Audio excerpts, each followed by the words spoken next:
Okay, this is my main objection to having the principal do it. The days of a principal being able to make decisions on what's in their library, I mean, I get that, and I've been told that all along, but those days are gone.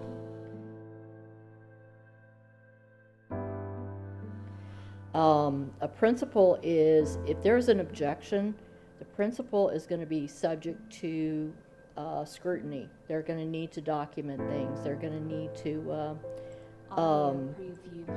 to take certain steps as outlined in the procedure. One thing not even mentioned in this procedure is that they're supposed to read the book. You know?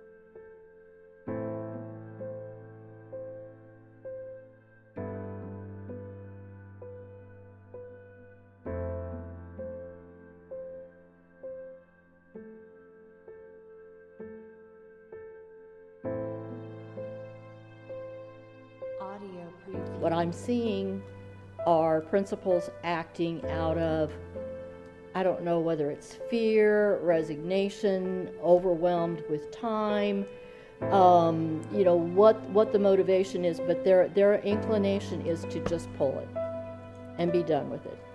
And that's not for the benefit, that's not necessarily good for the district, whether that's a good decision or not. The other thing is, by having, if you've got a book at 6 schools, okay, and having a principal at each school go through this is a duplication of effort. Because if a book is objectionable in one library, it should be objectionable all across the district. You know, and if a principal is leading a committee and making a decision or based in their school, but they know it's going to impact 3 other high schools, they're going to seek the input. They're going to talk to those principals. Every you know, I do not like, number one, putting it on the principal, the sole decision, because they're going to, who knows how they're going to decide. I don't like it being each principal. So anyway, I can.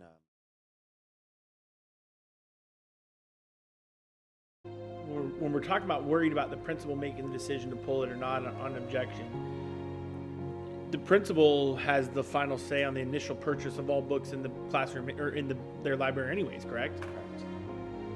Now, you could say, well, hey, this principal's new and they didn't make this purchase of this book, obviously, if it was purchased 5 years ago and they're a principal now in the last 3 years or something like that. But they're already the judge, the juror, and the executioner, so to speak, when it comes to the initial purchases. So what's the difference in this, right? I mean, if they're from the beginning, if they're saying this is what's allowed to come into my school right this minute, as we go in the next school year, we're going to order books, there's no difference in saying this is what gets out of my school right this minute. I mean, to me, those are the two of the same things. If you're going to be the end-all be-all to have them come in and what you're going to purchase in your library, you should be the end-all be-all what's going to be in your classroom or in your school or not. Now, that's a whole different story if we want to go centralize and do it across the board. That's a whole different story. But if we're going to keep it localized, like you say, at each school, they already decide what comes in. So why not decide what goes out?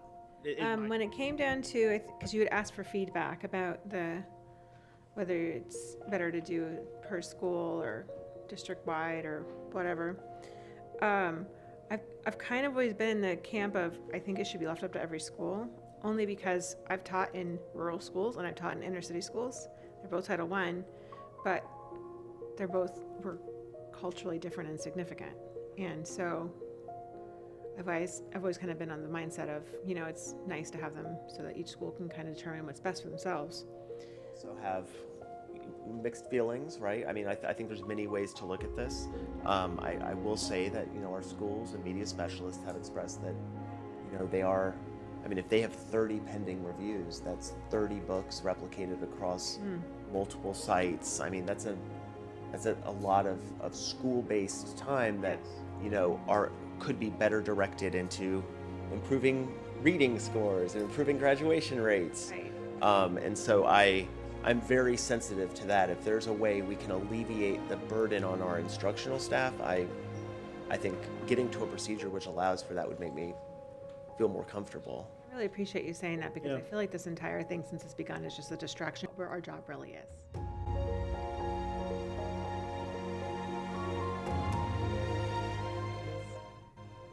And it's very frustrating for me because I'm not saying that everything was perfect. Certainly it's not. There's problematic books, but this has become a big distraction. And it's so unfair to our kids in our schools, especially our Title I ones.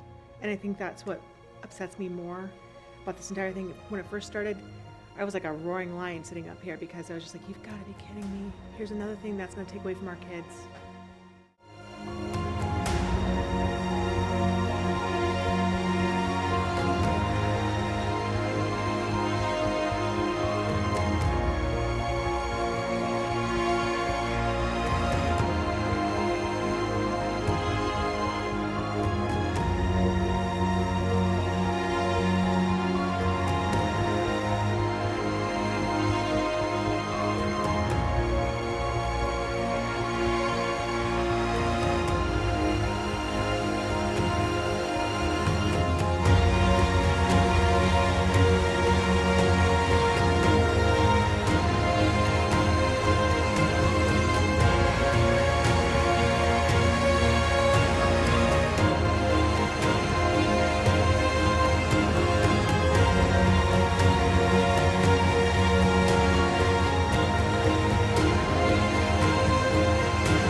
And I'm not saying that there weren't problematic books. Like I said, there were a few. I think I can't remember the percentage, but it was like 1/10 of 1% or something minuscule.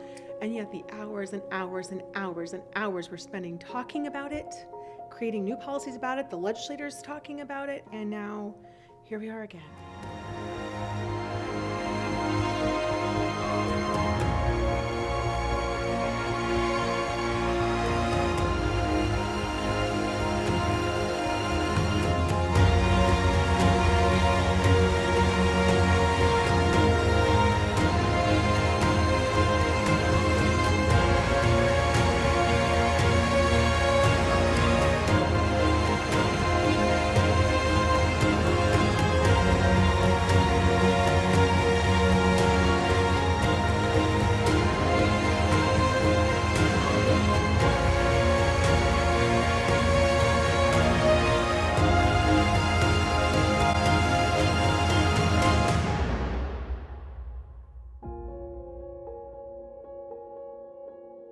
Unfair, like I said, I feel like this is like a genuine distraction from what their main job really should be. And so I don't want them to have to deviate from that job any more than they have to. I agree with Miss Messenger. I was in the camp of having each one choose because they are different, each school site. But at the same time, if your principal has to deal with 10 books a month, I don't know how many. I mean, I guess maybe 10. Maybe exaggeration, but it may not be. That's a lot of time during that month that they could be doing something else. And so I know Dr. Weissong has talked about this too. Like, is this something that we have? I mean, and again, this is resources and time for this, but do we have someone at the district level that is assigned to this? I know you are theoretically, but you got other job responsibilities too. So, I don't know. The sad part about this whole thing is that we even have to have the conversation that some of this material got into our schools. One way or another, it ended up in our schools, and now we have to create a law that says that's inappropriate, which is what happened. So now that we have the law, the policies have to be operated around the law, and they gave us guidelines, which we looked at on the onset. Parental consent on a book is by definition parental rights, right? That's the parent making the decision, which is the whole point. So I would always want to keep that. I think that should be maintained as much as possible. If that's not good for one parent, that's okay. If I want my child to read it, that I should have that say. That is the definition of parental rights. So I'm not advocating to get rid of that in any way, shape, or form. Could that be our default? That we encourage principals that if they are so inclined to, get this off their plate, put the problem to bed, if that is the default, rather than removing a book. I think we've gone through the really hot ones. Okay, that's already happened. They've already made decisions on those. Those are gone.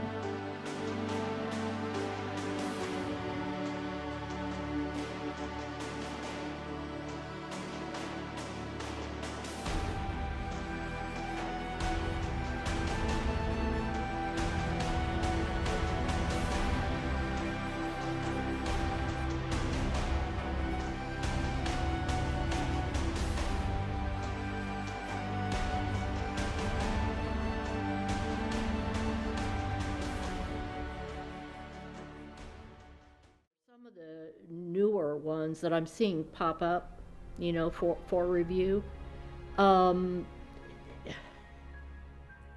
it's a bit of a, I'm reading a bunch of them, okay, and I'm not being, I'm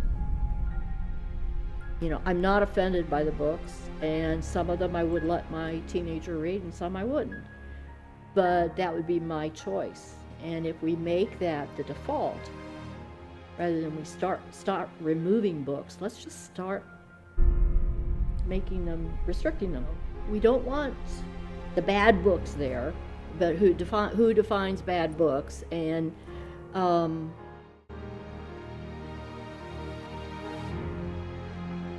want to talk about who can file appeals.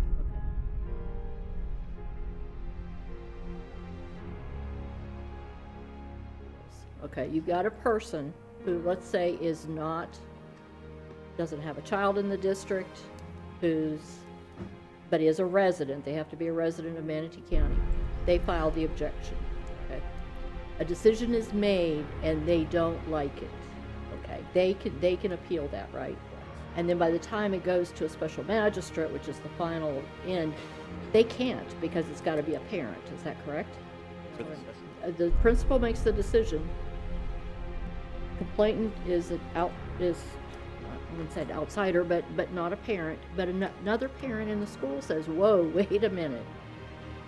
Now can they file an objection and bring it to you?" So currently in this draft, I specified that only the original objector can file an appeal. Okay. My rationale for including that was, and again, this is just based on my review of other districts' policies, me workshopping ideas around this with our district-based staff and other people involved in the district. If any parent in the district could make the appeal, then I assume, kind of playing this out in my head, everything would be appealed all the way to the school board level. So every single book that's objected to would get appealed to the school board level. And I think that would require an extreme amount of staff time and taxpayer money. Can I just say Why is a book being objected to? There were, especially this last batch, it was a small batch, but one of them just really had me scratching my head.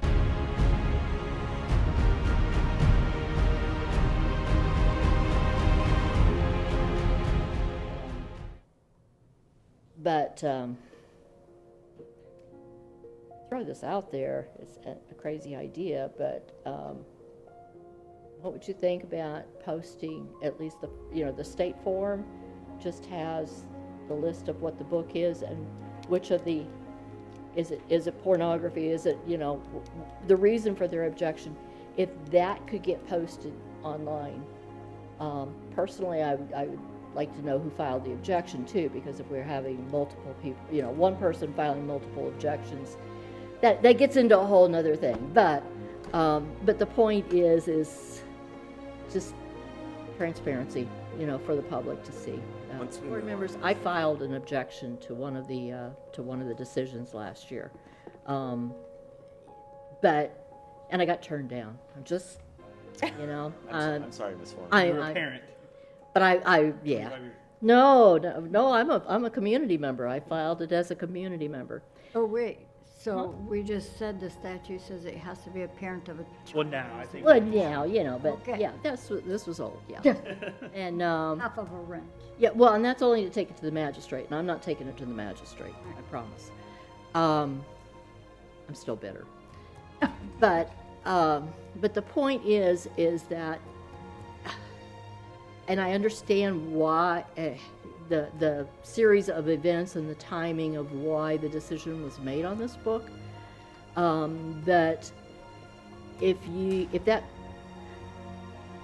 I strongly disagree with it, okay? And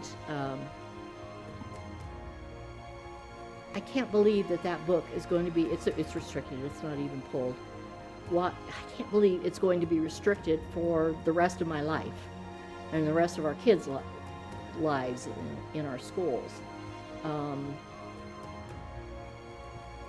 Question for Mr. Dye, is there a way that we can develop a process to, Kindle. Kindle, there you go. huh? They didn't get it through Go on to Kindle. Kindle. Right, No. yeah. No. No, you've got, Parents of means can have that access.